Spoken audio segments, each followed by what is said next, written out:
again. It's me, Ken Ames. I'm the fitness instructor for the City of Pasco's senior fitness class, which is currently not meeting because of the COVID-19. This is my second video. If you haven't seen the first one, it's all about aerobics and about stretching. This time we're going to cover some other things. First, let me talk a little bit about why exercise. We exercise because it improves the rest of our lives. There are 168 hours in a week, and if you spend 3 of them exercising, you get a lot more out of your other 165 hours, including better sleep. So exercise is important. Now, a lot of people say, well, I get exercise, I walk. Now, you'll never hear me knock walking, because walking is really good exercise. It's exercise for your heart and your lungs, and it keeps the muscle tone in your legs. But there are things that walking doesn't do. It doesn't do much for your upper body. It doesn't do much to keep your muscles, especially your upper body muscles, from getting smaller as you get older. And getting older is something we all do. So today I'm going to talk a little bit about resistance training, but before I do that, let me talk about balance. Because one of the main dangers for senior citizens is falling. If you have good balance, you're less likely to fall. So a lot of the exercises that we do emphasize balance. And a lot of the aerobics exercises involve balance because we're shifting our weight from one foot to the other, and we're moving around and keeping our balance while we do it. So that's really good practice. But you also need to think about balance as safety, because one of the main causes for falls among seniors is, number one, doing things that you shouldn't, like getting up on a ladder or getting up on a roof or trying to climb a tree, or just doing things that you could have done 30, 40, 50 years ago, but really you shouldn't try them now. The other thing that gets seniors down is they think they can do things that they used to do, or they don't think about trying to do too many things at the same time. If you're carrying groceries in from the car, make 2 trips if you need to, make 3 trips if you need to. Going in with a big armload full of groceries and trying to get the door unlocked and stepping over the threshold into your house, you're just asking to lose your balance and either drop something like your eggs or drop yourself and cause some real pain. An example is what I did. I broke my back last year. I gave the dog a bath. Well, that's okay. And then after I gave the dog a bath, I was walking the dog out through the kitchen to go outdoors so she could dry off. Well, my feet were still wet, and the kitchen floor is vinyl, and the dog was tugging on me, and next thing you know, out goes my feet, and I went on the floor and broke my back and cracked the back of my head pretty good. So just think about doing things in combination. It's not a good idea to combine a lot of things. Slow down, you're retired, you got time, do one thing at a time. Okay, that's the talk about balance. Now I'll show you some of the exercises that we do for balance in the class. One of the things we practice is the Sobriety Walk. And so you put your heel in front of your toe, and then you put your other heel, and you try to go a straight line.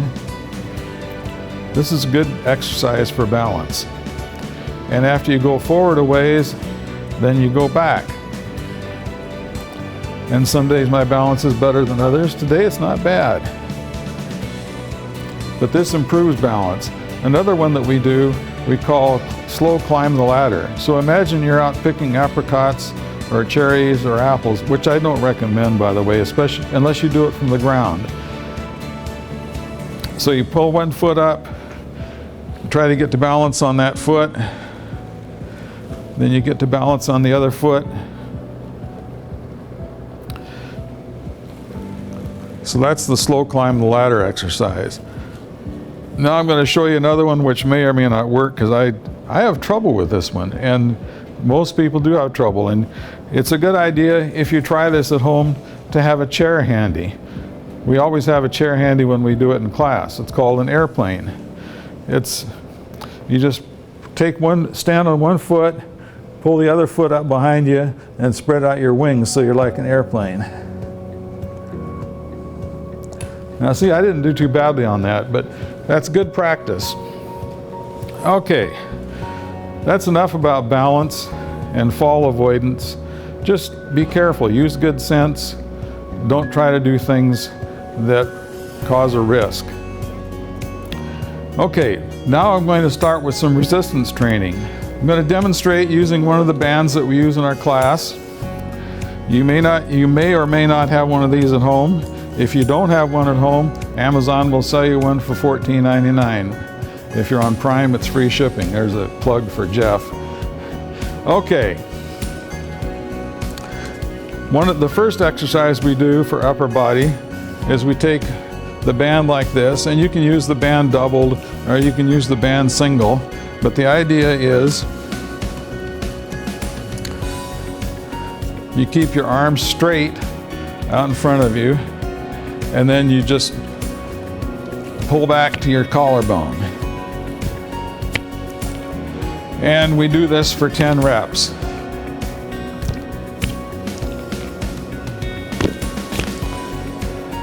Seven, 8, 9, 10. Okay, the next one I call the senior push-up. You can call it the standing bench press, but the idea is, I haven't done this for a while, so I may have to single the band instead of doubling it.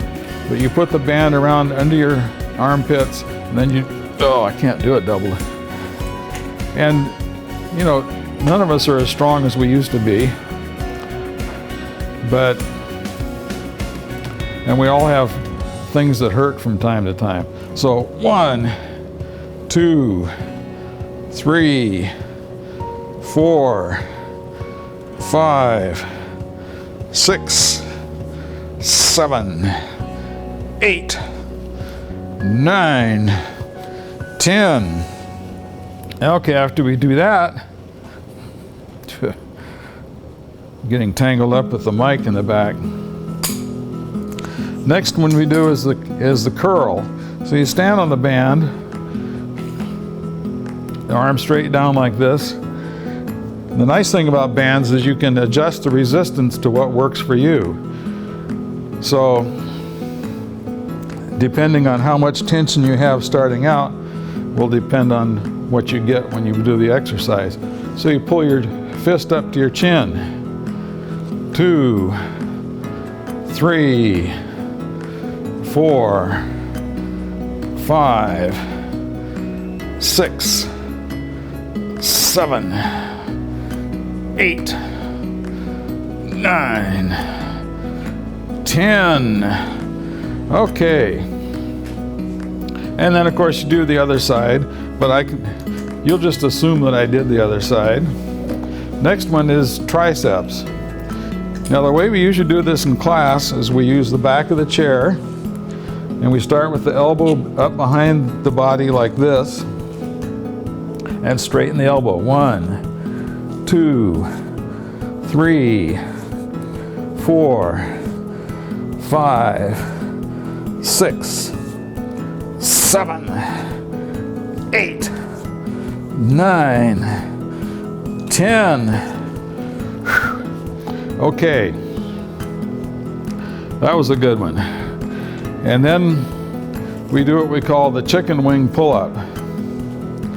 For this, we stand in the middle of the band, hold one end by either hand, stand up straight, get your shoulders square, and then pull up like so. 1, 2, 3, 4, 5, 6, 7, 8, 9, 10. And if part of you hurts when you do this, go easy on that part. Right today, my right shoulder is hurting me. I got a bit of arthritis going on there. So the next one I'm going to show you, I'm going to do just on the left side.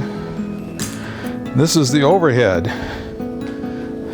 So again, you stand on the band, You can adjust tension by moving your feet closer or farther out to get more or less tension on the band. And then we go all the way up. 1, 2, 3, 4, 5, 6, 7, 8, 9, 10.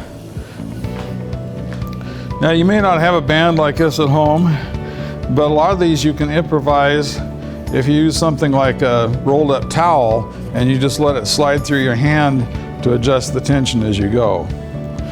But it's a good idea. It's going to be a while before we resume class, so if you really want to keep up, buy yourself a band. It's not terribly expensive.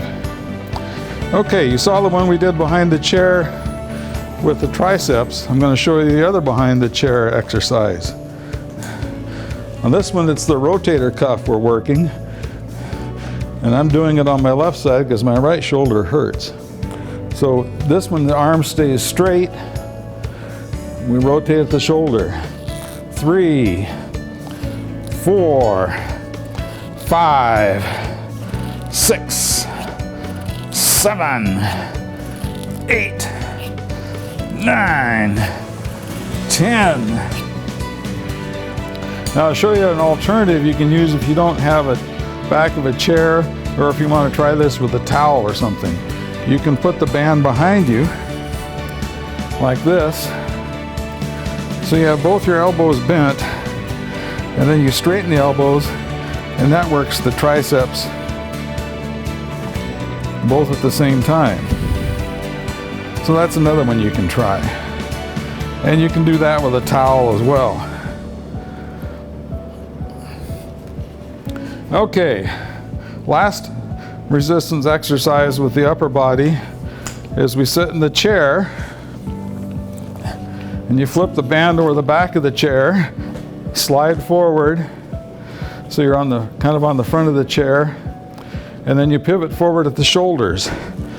This is the other rotator cuff exercise. 3, 4, 5, 6, 7, 8, 9, 10. Okay, that's it for the bands. Next, I'm going to do lower body exercises. Ankle weights are another thing you can get from Amazon or from Big 5. I don't know if they're open or not, but they're not hard to get on Amazon. Now I'm using 8 pounds on each ankle, which is more than most of you are going to want. Most of the people in our class are good for about 2 pounds on an ankle. Although the stronger ones, you know, try out different weights and see what works for you.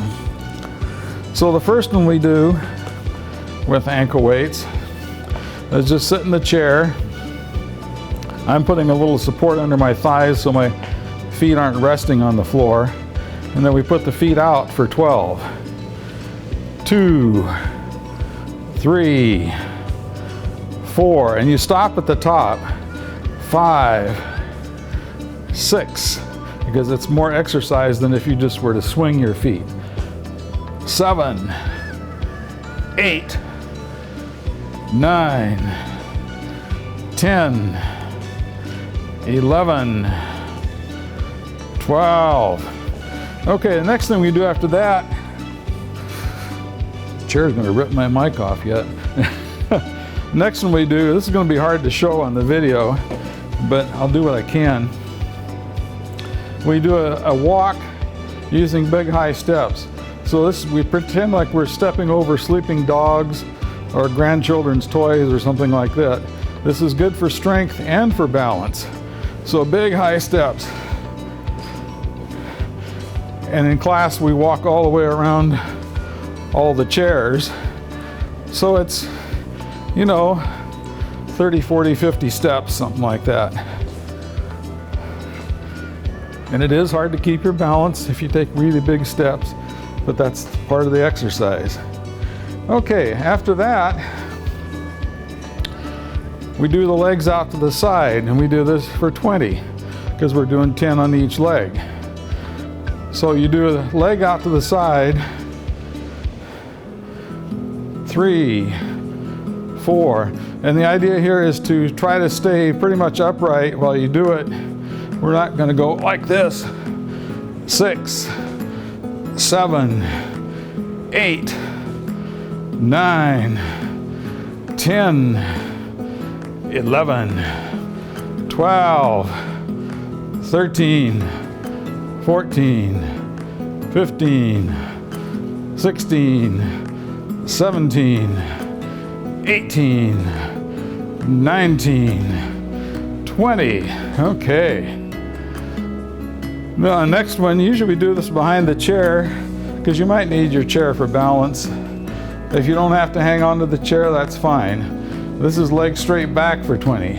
1, 2, 3, 4, 5, 6, 7, 8, 9, 10, 11, 12, 13, 14, 15, 16, 17, 18, 19, 20. And this is it's also good for balance because you have weight on your feet that your body doesn't expect, and you're shifting your center of balance from one foot to the other, so that's really good. After that, we do hamstring curls because these muscles back here in the back of the leg, ordinarily they don't get much exercise, and if you slip or stumble, it's really easy to pull a hamstring. Having done it, I can tell you it's very painful.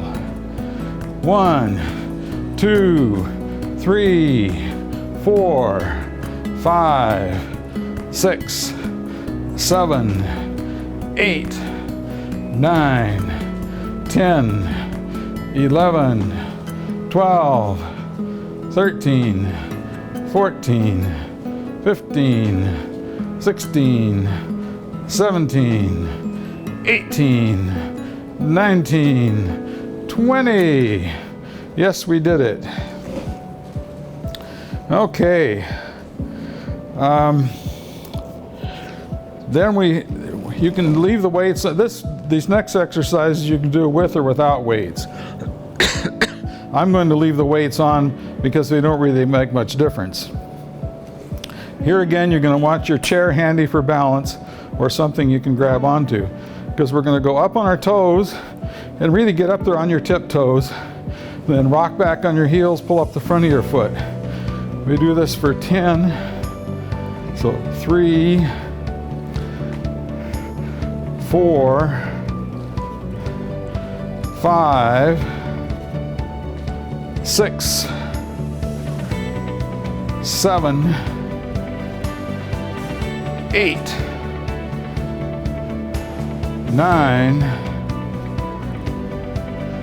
10. And after 10, we turn the toes out and do another 11, another 10, 11, 12, 13, 14, 15, 16, 17, 18, 19, 20. Okay. These muscles down in your calf, they're important because that's what lets your balance mechanism in your brain shift your balance point around on your feet, keeps you from falling down. Okay, then we put our feet further apart and we roll the feet in. So you're on the inside edge, then roll to the outside edge. You do this for 10. 2, 3, 4, 5, 6, 7, 8, 9, 10. And again, this is one you can do without the weights. I left them on just because I had them on, but that's a good one to do without weights, and it's a good one to do frequently because you need those muscles. Those are the ones that keep you on balance. Okay, one more set of lower body exercises. We're going to do leg lifts. So 1, we're going to do 10 out like this. 2, 3, 4, 5, 6. And this is a leg lift, not just a leg swing. So we 7, 8, 9, 10. And then we do 10 across. 11, 12, 13, 14, 15, 16, 17, 18, 19, 20. Okay, that does it for the weights on the feet. So we can take the weights off. And I usually just hold on to my weights because the next exercise is a really important one. You can do this without any weights. I hang on to my weights just because it adds a little resistance. This is a really, really, really important exercise. Probably one of the most important. It's the stand and sit. So what you want to do, I think I'll turn the chair sideways so you can get a better idea of exactly what I'm trying to do. I'm sitting forward on the chair. I put my feet back like this so my heels are well behind my knees. And I stand up and I sit up straight, and then I stand. And then I let myself down gently. 2, 3, 4, 5, 6, 7, 8, 9, 10, 11, 12. Okay, so that's it for the strength exercises, the resistance training, and it really is good for you. We had one member in our class who came and told me after she'd been in the class for just over a month that when she has a grand nephew. He was a baby, and she said she could never stand up while she was holding him, but after a little over a month in the class, she was able to stand up holding the baby. So she felt really good about that. A lot of people get really good results because it lets them do things that they had trouble doing before. So anyhow, that's balance and resistance training. Aerobics are really good for you. Walking is really good for you. Stretching is really good after your muscles are warmed up and worked out. But we cover that in the first video. So I'm going to leave you with that. I hope that we all get together soon in the gym, doing it all together. But until then, I salute you.